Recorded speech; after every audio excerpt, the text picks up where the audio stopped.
quartas-feiras a gente estuda a obra do nosso patrono, Leon Denis, e hoje nós recebemos a entrada um trecho, né, do livro Depois da Morte, A Vida Moral, de Leon Denis, que nós vamos ler juntos. E quem vai conversar conosco a respeito do tema de hoje, a vida moral, é o nosso companheiro Hélio Washington. E durante o momento dos passes, a Lúcia que vai comentar um trecho do Evangelho segundo o Espiritismo. Nós agora vamos então ler juntos a mensagem que nos prepara para o assunto que nós vamos estudar. Diz então o nosso Leon Denis: a vida moral. As doutrinas do nada fazem dessa vida um impasse e chegam, logicamente, ao sensualismo e à desordem. As religiões, fazendo da existência uma obra de salvação pessoal muito problemática, consideram-na de um ponto de vista egoísta e acanhado. Com a filosofia dos espíritos, esse ponto de vista muda, a perspectiva se alarga. O que devemos procurar não é mais a felicidade terrestre. A felicidade daqui é rara e precária. É um melhoramento contínuo, e o meio de realizá-la é a observação da moral sob todas as suas formas. Com um tal ideal, uma sociedade é indestrutível. Desafia todas as vicissitudes, todos os acontecimentos. Cresce na infelicidade, encontra na adversidade os meios de se elevar acima de si mesma. Despojada de ideal, embalada pelos sofismas dos sensualistas, uma sociedade só pode corromper-se e enfraquecer-se. Sua fé no progresso, na justiça, apaga-se com sua virilidade. Ela não é senão um corpo sem alma e torna-se, fatalmente, a presa dos seus inimigos. Feliz do homem que nessa vida, cheia de obscuridade e de armadilhas, caminha constantemente em direção ao objetivo elevado que discerne, conhece, do qual está certo. Feliz daquele que um sopro do alto inspira suas obras e leva-o adiante. Os prazeres deixam-no indiferente. As tentações da carne, as miragens enganosas da fortuna não têm mais domínio sobre ele. Viajor em marcha, o objetivo o chama. Ele se precipita para atingi-lo. Leon Denis. Vamos então, meus irmãos, agora unir o nosso pensamento, unir o nosso sentimento numa prece.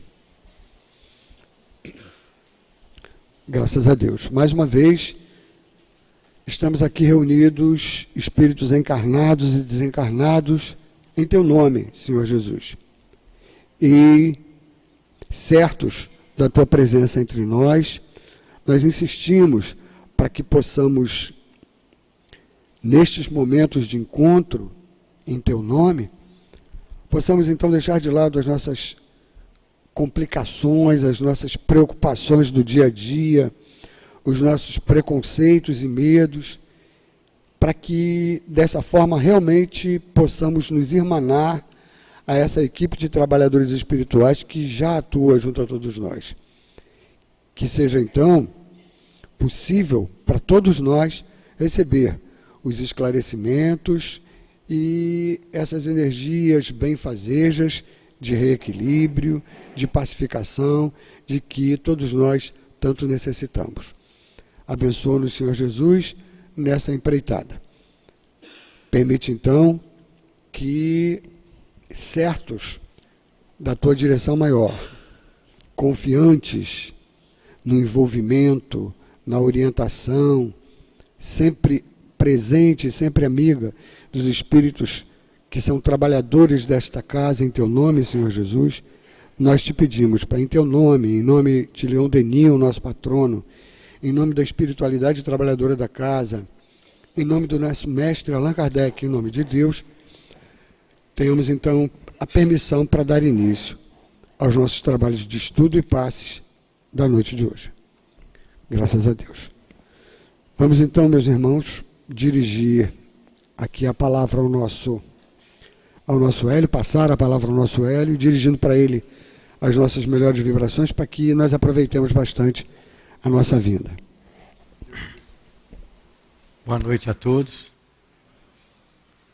É com muita alegria em nossos corações que todos nós estamos podendo dizer presentes nessa noite aqui no Centro Espírita Leon Denis. Ao entrarmos, já recebemos, já sentimos essas vibrações amorosas que esses abnegados amigos espirituais junto a nós estão e que prepararam durante todo o dia esse ambiente de paz e de tranquilidade. Nos intuíram para que viéssemos à reunião pública, nos intuíram para que viéssemos ouvir a palavra, receber o passe, beber a água fluidificada, que tanto bem nos traz. O capítulo de hoje do livro Depois da Morte, é o capítulo que fala sobre a vida moral. Todos nós somos espíritas. Todos nós acreditamos, temos certeza absoluta na reencarnação. Todos nós sabemos que nós somos espíritos imortais e que hoje, nessa encarnação, nos chamamos Hélio, João, Maria, José.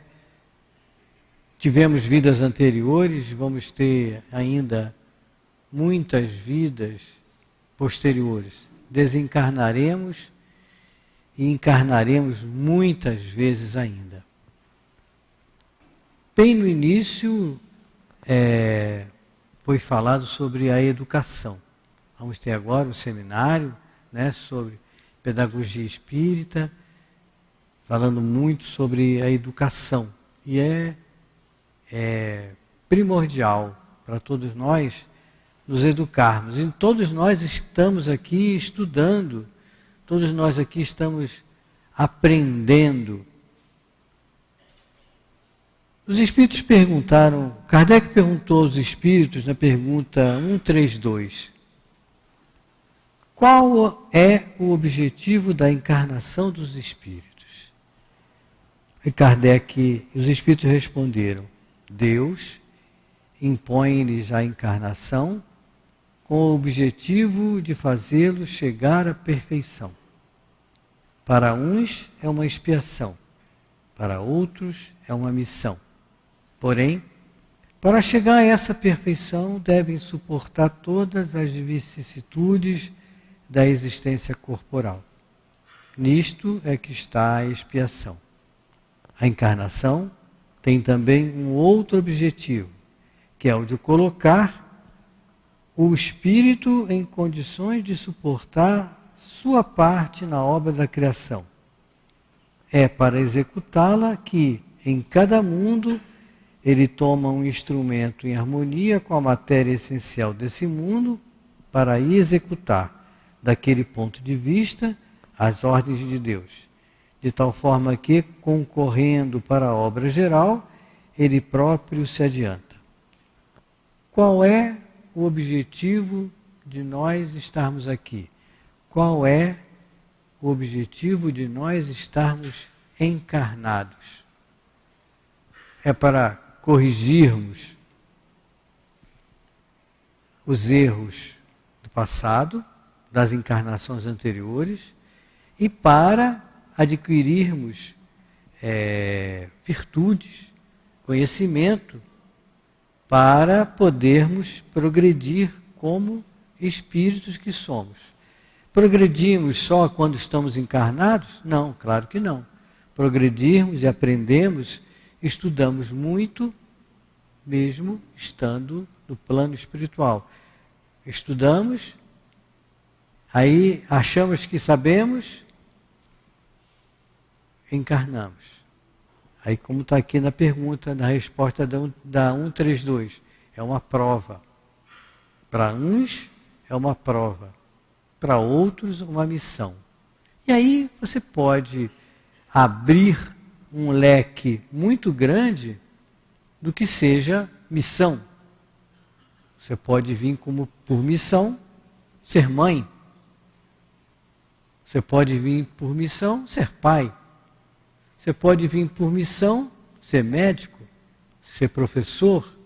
Você vem com missão para aprimorar, aprender, fazer aquilo que você mesmo programou, ajudado pelo teu amigo espiritual, nessa encarnação. Os Espíritos dizem para nós que quando estamos desencarnados, né, entre uma encarnação e outra, temos uma visão muito grande e muitas vezes nos entusiasmamos, quero fazer isso, isso e aquilo, eu quero trabalhar nisso, nisso e naquilo, aceitamos passar por determinadas provas para progredir, para apagar, entre aspas, né, nos sentirmos quites com a lei, e os espíritos amigos, nossos espíritos protetores, muitas vezes dizem para nós assim, olha, para por aí, você não está com essa bola toda não, vamos fazer só isso, isso, isso e aquilo, não isso, tudo que você quer fazer, porque você provavelmente não irá aguentar, irá sucumbir. Por isso os espíritos dizem que quando encarnamos, Deus, em sua infinita bondade, não nos dá provas maiores do que aquilo que podemos suportar. Não tenhamos dúvida de que ninguém reencarna se não tiver algo a aprender, algo a corrigir, algo a aprimorar. Que não tem nenhum espírito de luz, muita luz encarnado na Terra. Os espíritos que estão encarnados na Terra, nós todos que aqui estamos, os espíritos dizem que nós somos rebeldes à lei. Rebeldes à lei. E que se a gente começar a pensar o que é um rebelde, aí a gente vai, a mãe, o pai, a professora, o tio, aquele que tem a missão, orientar aquele jovem, sabe muito bem o que é um rebelde. Aquele que contesta tudo, de todas as maneiras possíveis. O livro Depois da Morte, logo no início, Denis, falando sobre a vida moral, ele diz assim para a gente: todo ser humano traz gravado em si, na sua consciência, na sua razão, os rudimentos da lei moral. Essa lei recebe nesse mundo mesmo um começo de sanção. Uma boa ação proporciona ao seu autor uma satisfação íntima, uma espécie de dilatação, de desabrochar da alma. Nossas faltas, ao contrário, trazem frequentemente como consequência mágoa e remorsos. Entretanto, essa sanção tão variável segundo os indivíduos é muito vaga, muito insuficiente do ponto de vista da justiça absoluta. É por isso que as religiões colocavam na vida futura, nas penas e recompensa que nos reserva, a sanção capital dos nossos atos. Ora, seus dados, carecendo de base positiva, são colocadas em dúvida pelo maior número, depois de ter exercido uma influência séria sobre as sociedades da Idade Média, não são mais suficientes, de agora em diante, para afastar o homem das vias da sensualidade. Mas se a gente parar para pensar, nós ainda agimos, nós todos ainda agimos colocando sanções, tentando colocar limites em nós mesmos e, principalmente, colocando limites, medos em nossas crianças. Você não quer que uma criança faça uma coisa. E você diz, olha, não faz isso, hein? Aí ela teima. E você diz assim, não vai para lá, você vai cair, vem aqui. E a criança teima, é um rebelde. Aí o que você faz? Olha a barata aí. A criança para, porque ela tem... Você mesmo começa a colocar o medo na criança da barata. E ela está querendo fazer alguma coisa, olha o velho do saco, hein? Vai te pegar. Então você começa, pai, mãe, aquele que tem a função de educador, colocar sanção, colocar medo, para que a criança não faça aquilo que você não quer que ela faça, porque é um perigo, você quer educar, você tá querendo ajudar aquela criança, é até sua obrigação de fazer aquilo, de orientar naquele sentido. Mas nós todos, se nós pararmos para pensar, não acho que não vai ter ninguém inocente aqui, já botou medo numa criança, já botou medo em alguém, já botou medo, porque você até botou medo com uma ótima intenção, para poder fazer com que a criança não faça aquilo que você não quer que ela faça, porque é perigoso, por algum motivo óbvio, lógico. Mas todos nós já fizemos isso. E esse medo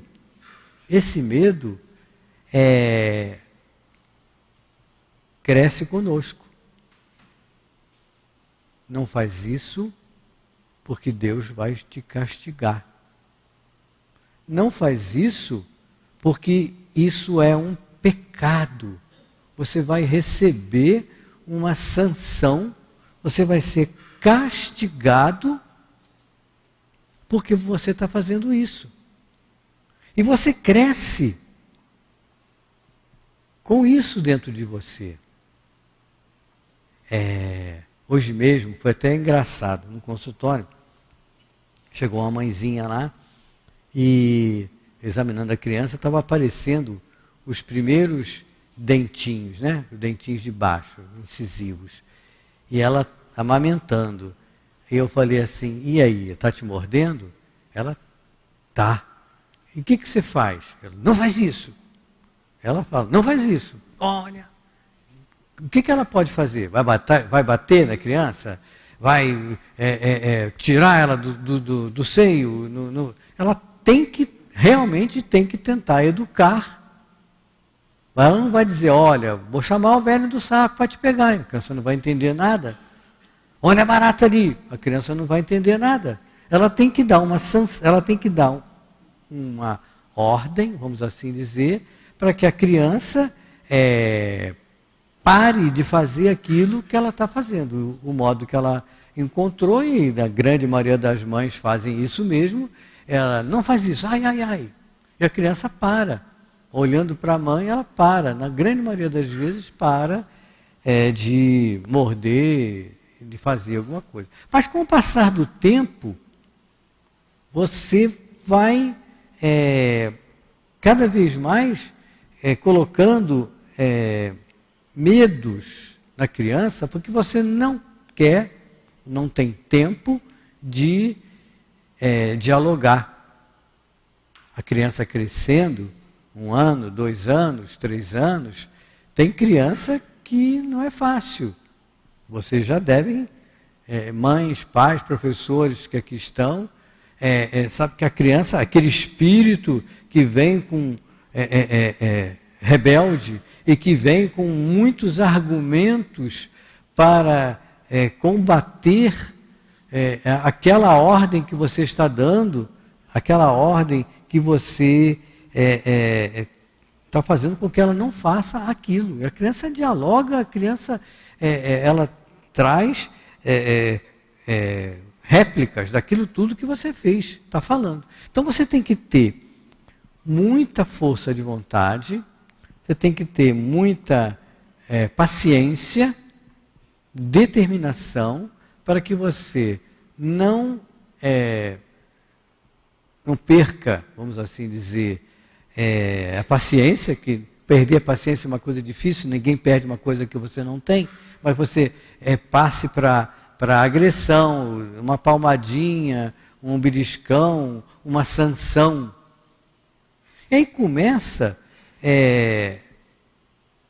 um tipo de erros que a gente vê em relação à educação.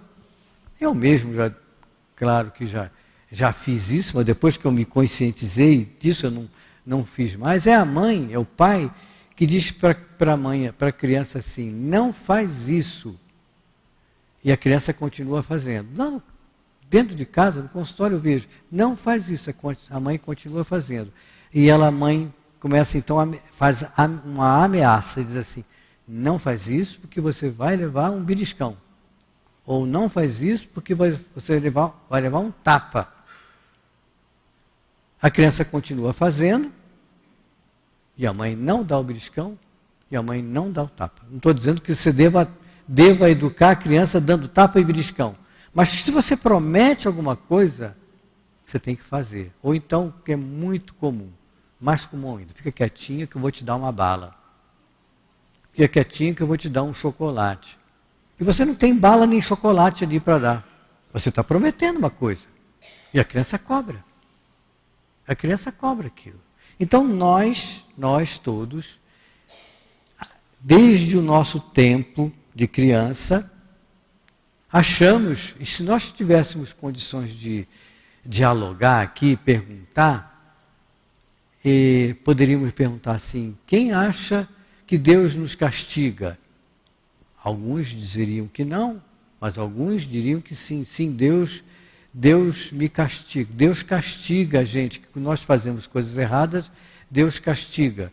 E aí começa um campo muito grande, porque desse castigo, nós, embora achando, que a gente acha, mas não está interiorizado dentro de nós, que Deus é bom, que Deus é misericordioso e que Deus é justo. Falamos isso para o próximo com muita facilidade. Não, Deus é bom, é misericordioso e justo. Mas quando acontece conosco alguma coisa e você fica mais ou menos revoltado, muitas vezes você diz para você mesmo, que mal eu fiz a Deus para receber esse castigo. Que mal eu fiz a Deus para receber esse castigo. Então, Deus está te castigando. Então você acha que esse castigo não é justo. Essa sanção que você está recebendo, que você interpreta como sendo um castigo, você acha que não é justo. Deus, com você, ele está errado, ele está errando. Essa educação que nós recebemos dos nossos pais, dos nossos tios, que nós recebemos de algumas religiões, dentro da doutrina espírita, a gente tem que parar para pensar, porque a visão é outra. A visão precisa ser outra. Todas as dificuldades que eu estou passando, todas as dificuldades que nós estamos passando, nós mesmos as criamos. Quando os Espíritos dizem para nós que nós somos herdeiros de nós mesmos, em que sentido? Não é receber ouro, prata, dinheiro, é receber aquilo que nós plantamos. Por isso que os Espíritos dizem que nós somos herdeiros de nós mesmos, das nossas ações, das nossas atitudes, dos nossos pensamentos. A doutrina espírita mostrando para nós que nós somos espíritos imortais e que nós iremos desencarnar e encarnar muitas vezes e que iremos receber aquilo que plantamos, mesmo às vezes na mesma encarnação, mas na grande maioria das vezes em encarnações seguintes, encarnações subsequentes. Então nós precisamos nos conscientizar de que que nós somos espíritos imortais e que amanhã eu vou receber aquilo que eu plantei. E a doutrina espírita é grande nesse sentido, é clara nesse sentido, mas às vezes a gente fica com dificuldade de entender e principalmente de colocar em prática esse conhecimento que nós temos, mas que na grande maioria das vezes, ou muitas vezes, não colocamos em prática. No livro Instruções dos Espíritos, lançado aqui pela Casa, volume 1, Dr. Hermann está falando para nós de quistos espirituais. Ele fala de quistos espirituais. O que são quistos espirituais? Como se fossem tumores, pequenos tumores, em nosso cérebro físico e que são causados, tem por base, por causa, alguns quistos no nosso perispírito. Nós somos espírito, perispírito, corpo físico. Então esses enquistamentos, esses quistos perispirituais, eles, com o passar do tempo, por, assim dizer, planejamento nosso, eles passam, quando encarnamos, do perispírito para o corpo físico, porque nós sabemos que o nosso perispírito é molde do nosso corpo físico. E ele diz para nós quais são as causas. E a gente fica assim, perplexo com vários exemplos que ele nos dá. E ele diz assim, aquela pessoa que é maledicente, aquela pessoa que tem o hábito de falar mal dos outros, aquela pessoa que tem o hábito de só pensar o mal dos outros, essa pessoa vai aos poucos criando esses enquistamentos em seus cérebros perispirituais. Aquela repetição, claro que não é uma vez só, podem ficar tranquilos, sei que vocês só pensaram uma vez até hoje mal de alguém, né? Não fiquem preocupados. Mas aquela pessoa que tem o hábito de só pensar mal, de só falar mal do outro, durante a vida inteira, vamos assim dizer, e vocês com certeza devem conhecer alguém, um vizinho, um parente. Vocês, eu sei que ninguém aqui faz isso. Nós todos estamos livres disso, né? Já estamos numa outra etapa. Brincadeira, então não. Essas pessoas que têm esse hábito, elas vão criando esses pequenos quistos, pequenos tumores perispirituais, que têm que ser, que tem que sair. E por onde sai? Sai pelo corpo físico. É excretado pelo corpo físico. Aí você nasce, em determinado momento, se o caso é muito grave, se aquele espírito é maledicente durante 1, 2, 3 encarnações, e ele se arrepende, precisa primeiro precisa se arrepender, se arrependeu, aí ele planejou com seu amigo espiritual, arrependeu, vai reencarnar, e lá para uma determinada idade aparece lá um tumor cerebral. Ou, quando o caso é muito grave, a criança já nasce, aquele espírito já nasce com um tumor cerebral. Não estou dizendo que toda criança que nasce com tumor cerebral, ela foi fofoqueira, falou mal dos outros nas vidas anteriores. Isso é uma orientação que o Dr. Erma deu para nós, e vocês podem ir lá olhar Instruções dos Espíritos, volume 1, falando sobre quistos espirituais e epilepsia.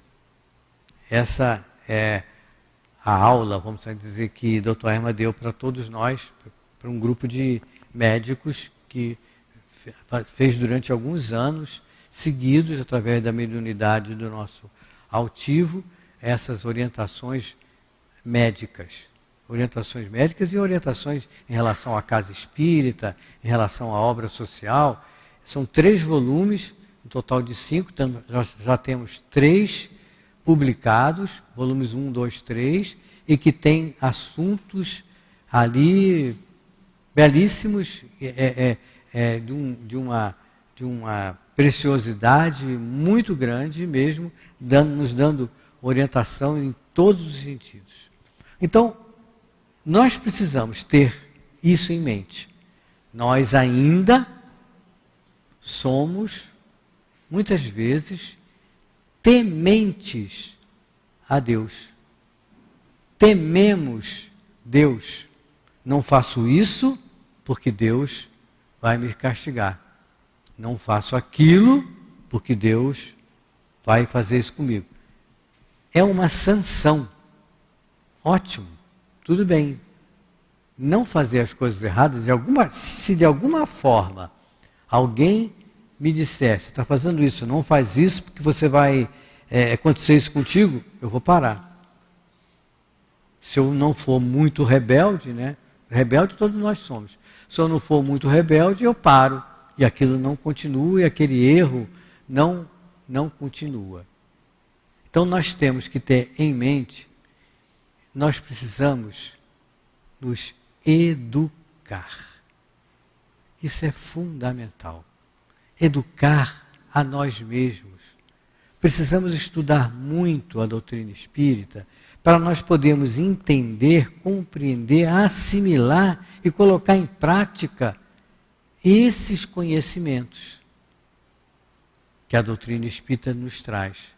Que eu sou herdeiro de mim mesmo. Eu vou me colocar naquele meio que eu plantei. E a doutrina espírita nos dá todas as orientações nesse sentido. Jesus, em sua magnífica bondade, né? Deus, em sua infinita bondade, nos enviou o Consolador prometido, que nada mais é do que o próprio Espiritismo. O Consolador prometido é o Espiritismo. No livro Depois da Morte, nesse capítulo, A Vida Moral,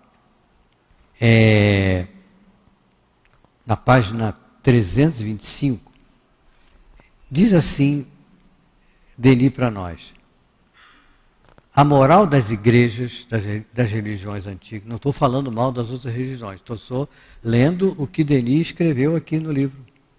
A moral das igrejas recorre sobretudo ao medo, ao temor dos castigos infernais, sentimentos falsos que nos rebaixa e amesquinha. Eu tinha, há bem pouco tempo passou uma novela, né?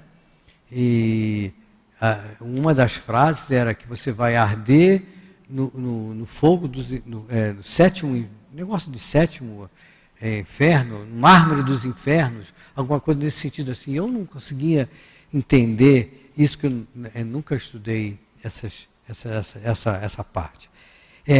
Mas o que é isso? A igreja tentando fazer com que você não faça alguma coisa para não ser castigado por Deus. É nesse sentido que as igrejas fazem você parar de fazer alguma coisa errada. A doutrina espírita, ao contrário, ela diz assim: a filosofia dos espíritos vem oferecer à humanidade uma sanção moral mais elevada, um ideal de outro modo nobre e generoso. Não mais suplícios eternos, mas a consequência justa dos atos recaindo sobre o seu ator. O espírito encontra em todos os lugares o que ele próprio se fez. E aí Denis diz: se viola a lei moral, entenebrece sua consciência, suas faculdades, materializa-se, acorrenta-se por suas próprias mãos, praticando a lei do bem, dominando as paixões brutais, alivia-se e aproxima-se cada vez mais dos mundos felizes. A gente precisa parar para pensar e colocar em prática isso na nossa vida. Nessa encarnação, todos nós aqui estamos, eu vou morrer. Ninguém vai ficar para semente. Todos nós vamos morrer. Ou seja, todos nós vamos desencarnar. Mas o que eu quero para mim na outra vida? O que eu quero para mim na próxima encarnação? Bom, eu gostaria de não ter essa doença que eu tenho hoje. Eu gostaria de ter um corpo físico saudável. Eu gostaria de... Ninguém quer nada de ruim, de sã consciência, se não tivermos doentes mentais. Todos nós queremos uma vida melhor para todos nós. Todos nós queremos não ter um tumor cerebral, um defeito cardíaco. Todos nós queremos não ter nenhuma doença que nos cause aleijões físicos. Ninguém quer renascer com uma doença mental muito grave.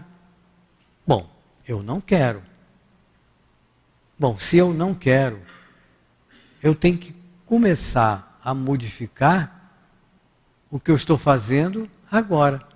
Porque se eu, hoje, estou recolhendo, recebendo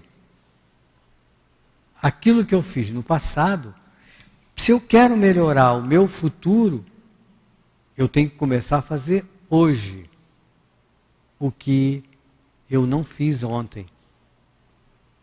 E que me acarretou essa doença, que me acarretou esse problema, que me acarretou esse problemão que estou vivendo. Então nós precisamos nos conscientizar que eu preciso mudar o meu modo de agir, o meu modo de pensar. Eu preciso ser mais tolerante. Eu preciso ser mais caridoso. Eu preciso ser mais generoso. Eu preciso fazer ao outro, aí o maior ensinamento de Jesus para todos nós. Eu preciso fazer ao outro aquilo que eu gostaria que o outro me fizesse. Eu preciso tratar o outro da mesma maneira que eu gostaria que o outro me tratasse. Eu falar com o outro, lidar com o outro de maneira gentil, de maneira educada. Porque repetitivamente, se eu continuar fazendo isso, eu vou desencarnar, e amanhã eu vou ter que passar por situações para que desperte em mim aquele orgulho, aquela vaidade, aquele egoísmo. Eu vou passar por situações em que eu vou ficar revoltado chateado porque alguém me humilhou, porque alguém foi egoísta, eu precisava de alguma coisa e não me deram, aquele alguém não me deu, eu fui maltratado, eu encarnei e meu pai e minha mãe, eu acho que eles não me amavam e tratavam mal, eu tratei mal o meu irmão me trata mal. Essa briga eu vou levar, e se eu não mudar o meu modo de agir, o meu modo de pensar, se eu continuar espezinhando, se eu continuar falando mal, olha os quistos, se eu continuar fazendo as mesmas coisas que eu fazia antes, não tenham dúvida, não tenhamos dúvida, amanhã eu vou reencarnar e vou passar por situações que façam com que eu sofra as mesmas consequências que eu fiz nessa vida ou fiz em encarnações anteriores. Então eu preciso mudar. É fácil? Claro que não é fácil. Mudar o homem velho que há dentro de nós é muito difícil, mas precisamos ter vontade, ter determinação. Os Espíritos nos dizem, né? Reconhece-se o verdadeiro espírita pelos esforços que faz para dominar, modificar as suas más paixões. Se eu me sinto orgulhoso, se eu me sinto vaidoso, se eu vejo que eu sou egoísta, e eu identifiquei isso em mim, o que eu tenho que fazer? O que eu preciso fazer? É continuar orgulhoso? É continuar egoísta? É continuar vaidoso? É continuar espezinhando, humilhando aquele que está junto de mim? E sendo humilhado e ficando com raiva que fui humilhado, ficar chateado que fui humilhado? Então, esse embate, o bate-leva, não vai levar a nada. Jesus, no capítulo 11 do Evangelho, amar o próximo como a si mesmo, falando sobre o maior mandamento, fazer aos outros o que desejamos que os outros nos façam. Aí Kardec, no item 4, ele fala assim para a gente: amar o próximo como a si mesmo, fazer aos outros o que desejamos que os outros façam por nós, é a expressão mais completa da caridade, pois resume todos os deveres para com o próximo.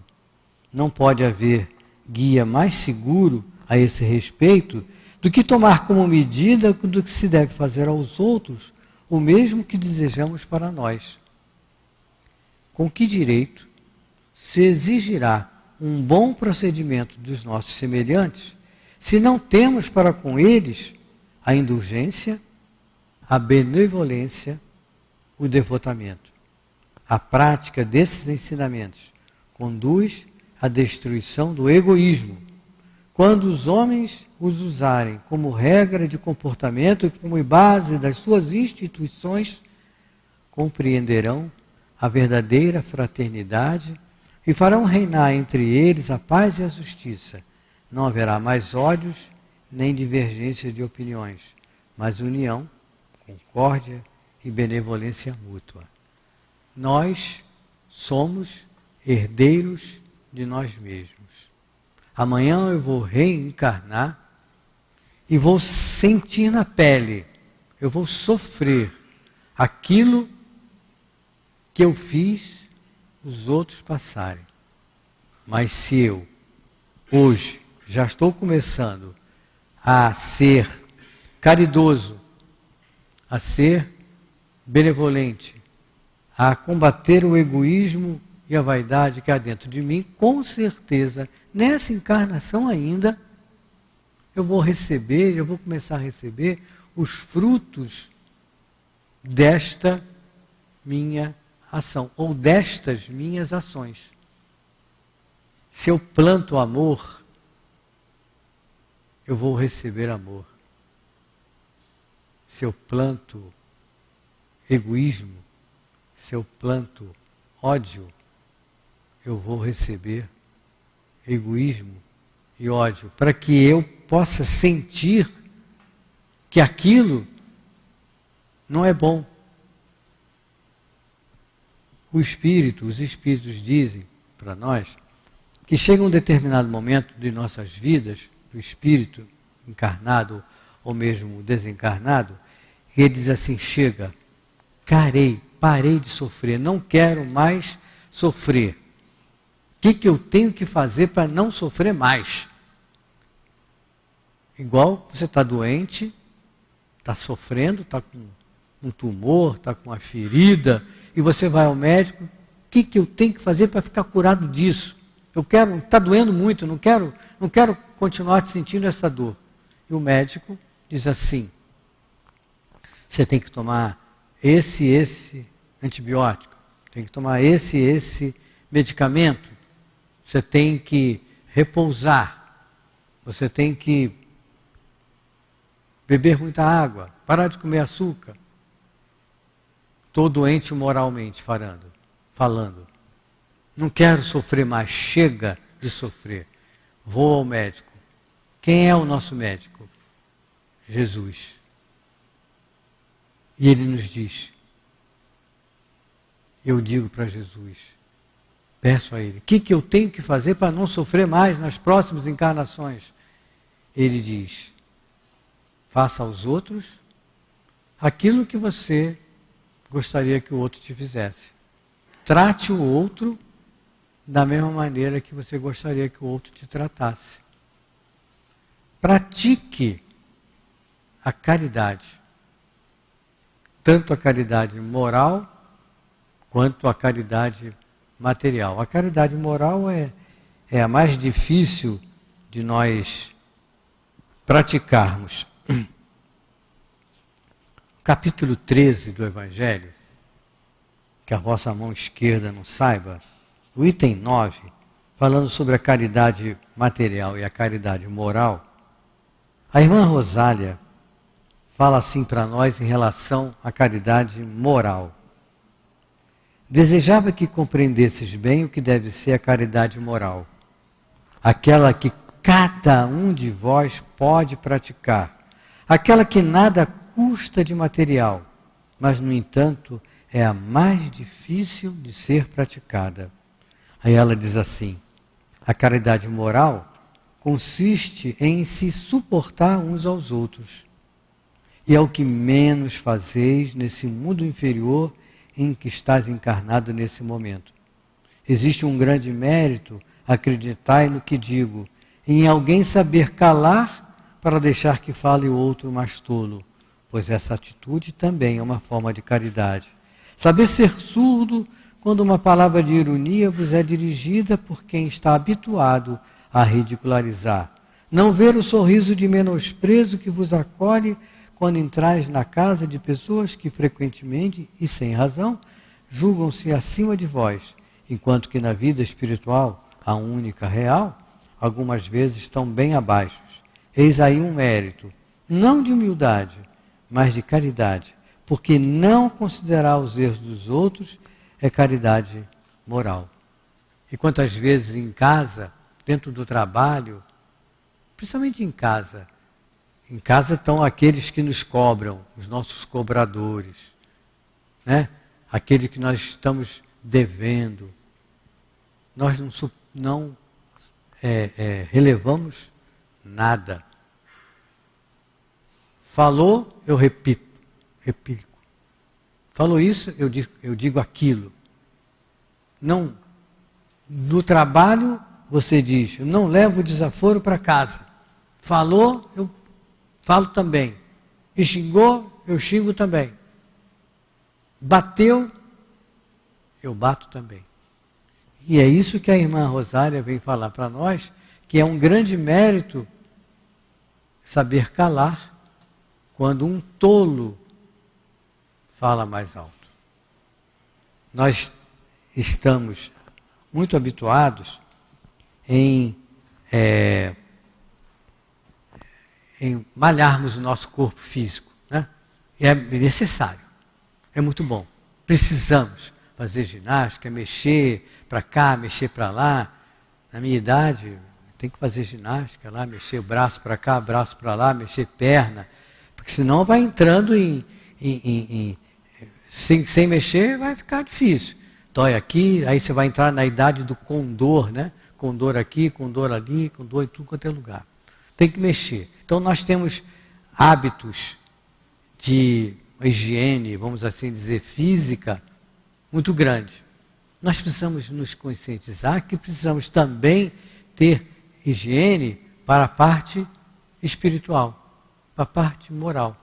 Habituarmos-nos a não falar mal do outro. Habituarmos a não pensar mais mal do outro. Habituarmos a fazer o bem. Fazer o bem que nós possamos fazer. Eu só posso fazer isso aqui de bem. Façamos. Qualquer que seja o bem. Façamos o bem.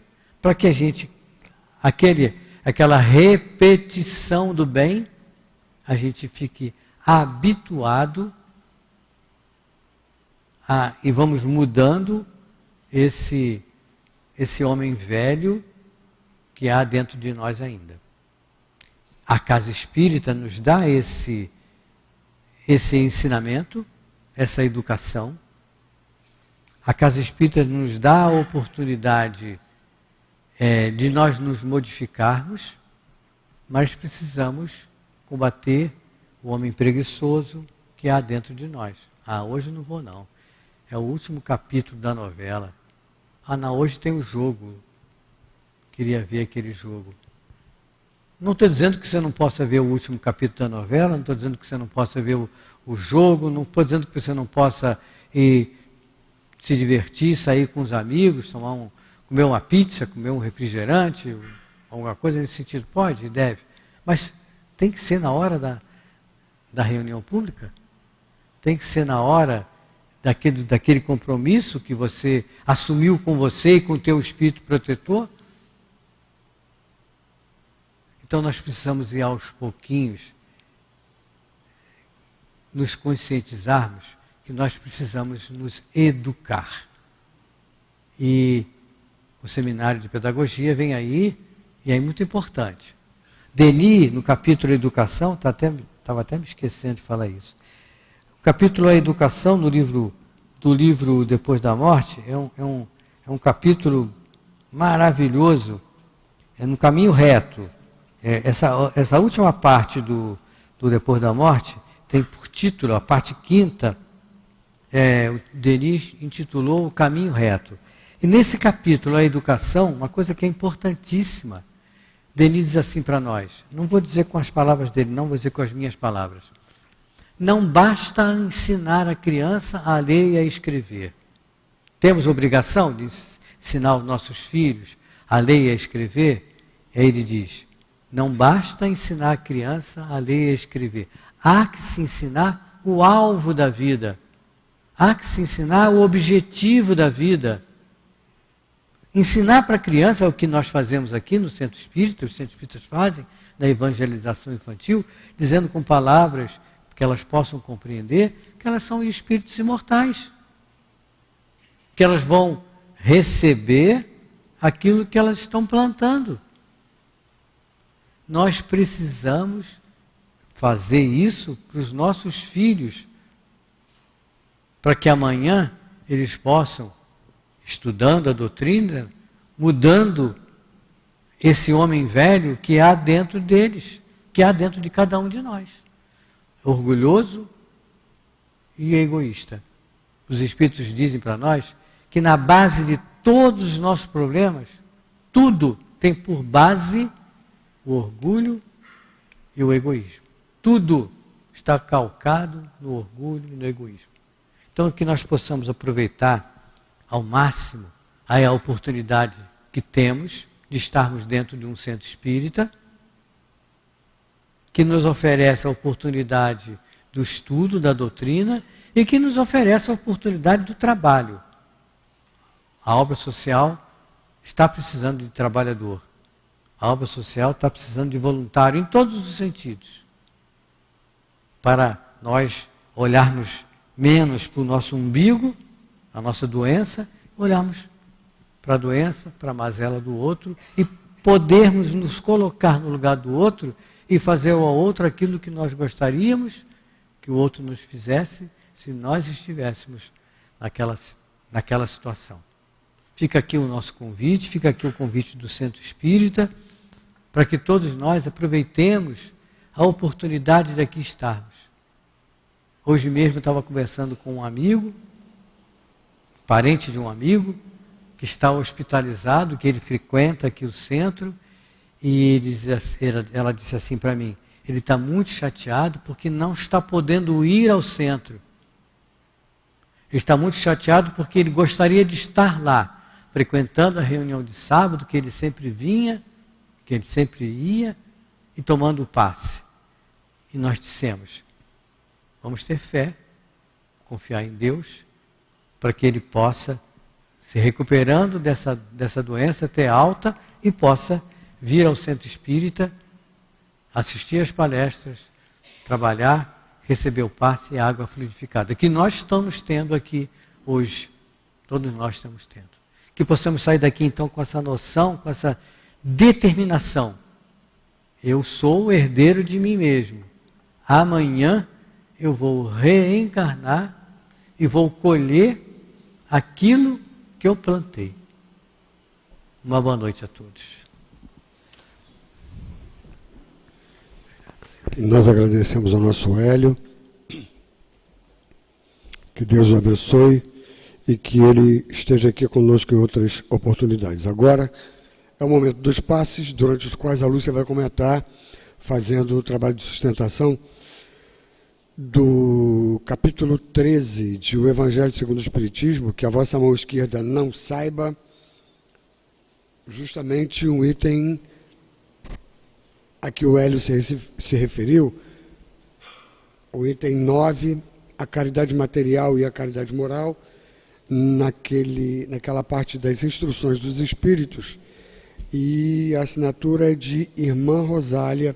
A mensagem foi dada em Paris, em 1860, e ela nos diz o seguinte: amemo-nos uns aos outros e façamos aos outros o que queremos que os outros nos façam. Nessas palavras se acham contidas toda a religião e toda a moral. Se elas fossem seguidas aqui na terra, todos vós seríeis perfeitos, sem ódios e sem desentendimentos. E eu ainda diria mais, sem pobreza, porque do supérfluo da mesa de cada rico, muitos pobres se alimentariam, e não veríeis mais, nos sombrios quarteirões em que habitei durante a minha última encarnação, pobres mulheres arrastando atrás de si crianças miseráveis, carentes de tudo. Ricos, pensai um pouco em tudo isso. Ajudai os infelizes o mais possível. Auxiliai, para que um dia Deus vos retribua o bem que tiverdes feito, para que encontreis, ao deixardes o vosso invólucro terrestre, um cortejo de espíritos agradecidos que vos receberão à entrada de um mundo mais feliz. Se pudesseis imaginar a alegria que senti ao encontrar no além aqueles a quem pude, na minha última encarnação, ajudar, amai, pois, o vosso próximo, amai-o como a vós mesmos, porque agora já sabeis que esse infeliz que estás repelindo talvez seja um irmão, um pai, um amigo que afastais para longe de vós. E então, ao reconhecê-lo no mundo dos espíritos, que imenso será o vosso desespero. Desejava que compreendesseis bem o que deve ser a caridade moral, aquela que cada um de vós pode praticar, aquela que nada custa de material, mas, no entanto, é a mais difícil de ser praticada. A caridade moral consiste em se suportar uns aos outros, e é o que menos fazeis nesse mundo inferior em que estáis encarnados neste momento.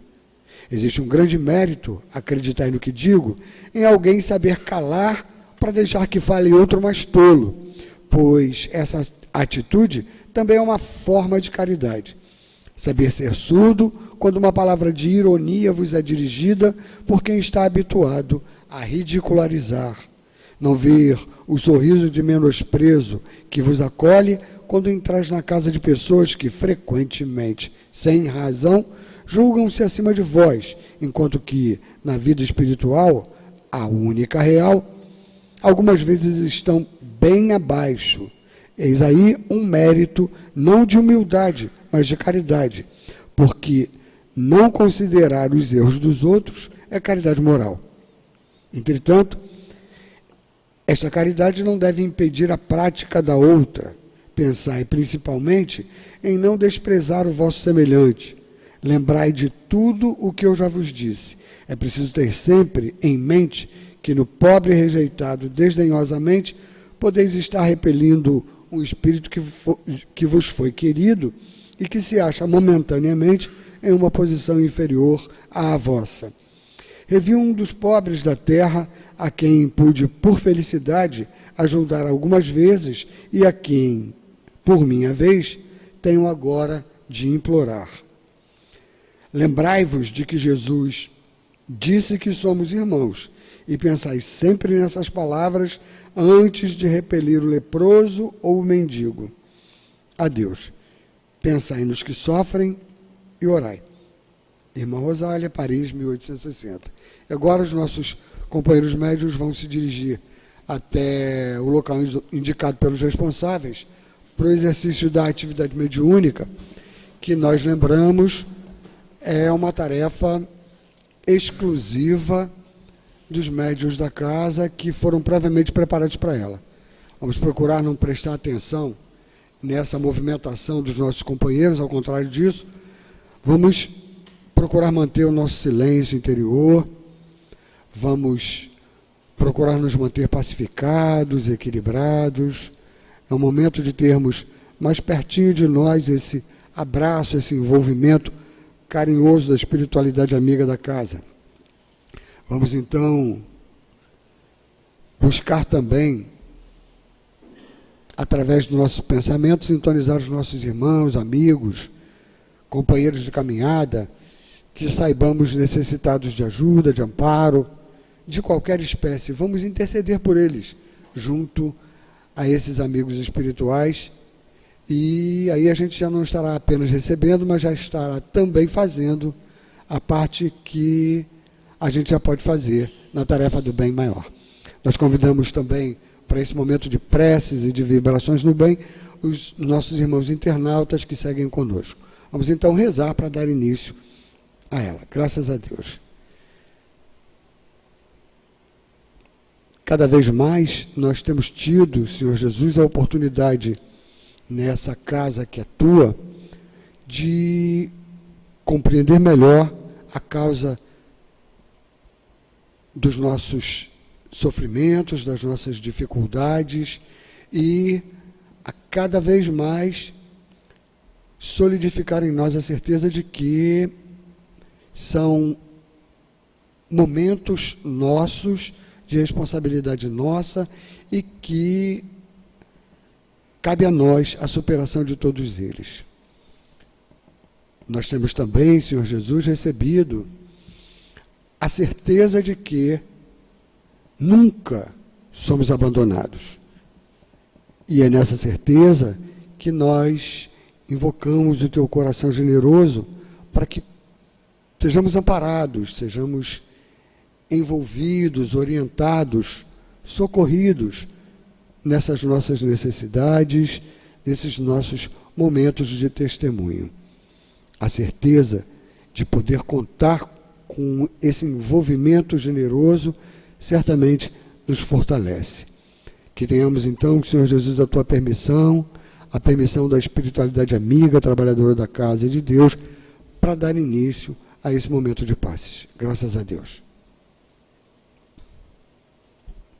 Que a infinita misericórdia de Deus, nosso Pai, possa nos envolver nesse instante, que possamos perceber em nós, que possamos, com o auxílio dos nossos guias e benfeitores, assimilar tudo aquilo que chega de bom aos nossos corações, aos nossos pensamentos, para que possamos, com essa ajuda, mudar as nossas atitudes. Na lição da noite de hoje, nessa comunicação dada pela irmã Rosália em 1860, ela vem nos relembrar a necessidade de praticarmos a caridade conforme os ensinamentos de Jesus. Ela diz: amemo-nos uns aos outros e façamos aos outros o que queremos que os outros nos façam. Toda religião e toda moral estão contidas nestes ensinos. Ela nos faz refletir que, se todos nós já praticássemos esses ensinamentos, seríamos perfeitos. Não haveria mais no mundo o ódio que separa e causa desentendimento. Não haveria mais pobreza, porque estaríamos atentos às necessidades do próximo e dividiríamos o pão sem sovinice. Essa caridade material. Mas ela também nos chama a atenção para a caridade moral, que nada custa, e é a que mais dificuldade temos em praticar, porque precisamos abrir mão do orgulho, da nossa vaidade, do nosso egoísmo. Saber calar, mesmo quando se tem razão, saber ser surdo às provocações daqueles que estão acostumados ao desprezo e à ironia, não levar em conta os maus hábitos daqueles que convivem conosco, não levar em conta o mal que nos desejam, não levar em conta as críticas que muitas vezes recebemos. É uma espécie de caridade, ela nos diz. Somos filhos de Deus, nosso Pai, todos nós, que quer que nos amemos uns aos outros, como Jesus nos ensinou. Estamos encarnados num mundo cheio de dor e necessidades, justamente para desenvolver em nós a benevolência e o amor fraterno. Então, nós verificamos quanto nós estamos ainda distantes desse ideal, que para nós é um ideal, nós que estamos neste mundo de provas e expiações. Precisamos modificar os nossos hábitos, reparar menos nas coisas que são negativas e ter como objetivo o bem, qualquer que seja a situação, por mais difícil que possa nos parecer. O nosso esforço, com certeza, será recompensado pela consciência tranquila de termos feito o possível, no nosso caso, para vencer as nossas dificuldades, dificuldade que ainda temos de não ver o erro dos outros. Reparamos sempre o erro dos outros e esquecemos aquilo em que ainda temos dificuldade e que precisamos superar. Para isso temos, na verdade, a eternidade, mas precisamos fazer isso o quanto antes, aproveitar a encarnação, aproveitar a oportunidade de estarmos reunidos para vivenciar esse amor fraterno que Jesus nos convidou a ter há mais de 2000 anos. Que Deus nos abençoe a todos. Meus irmãos, agora agradecer a Deus, nosso Pai, que nos tem permitido esses encontros de tanta valia, para o nosso esclarecimento, para o nosso fortalecimento. Agradecer ao teu coração generoso, Senhor Jesus, junto a quem insistimos para que aqui nos reencontremos em outras oportunidades de estudo e de trabalho. Agradecer à equipe de trabalhadores espirituais da Casa de Leon Denis, que tanto nos tem socorrido, nos tem amparado, orientado nesses nossos momentos de dificuldade. Agradecer ao nosso patrono, Leon Denis, ao nosso mestre, Allan Kardec, e a todos pedir a permissão para, em nome de Deus, considerar encerradas as tarefas de estudo e de passes da noite de hoje. Que Deus nos ampare, nos abençoe e nos conduza de volta aos nossos lares. Graças a Deus.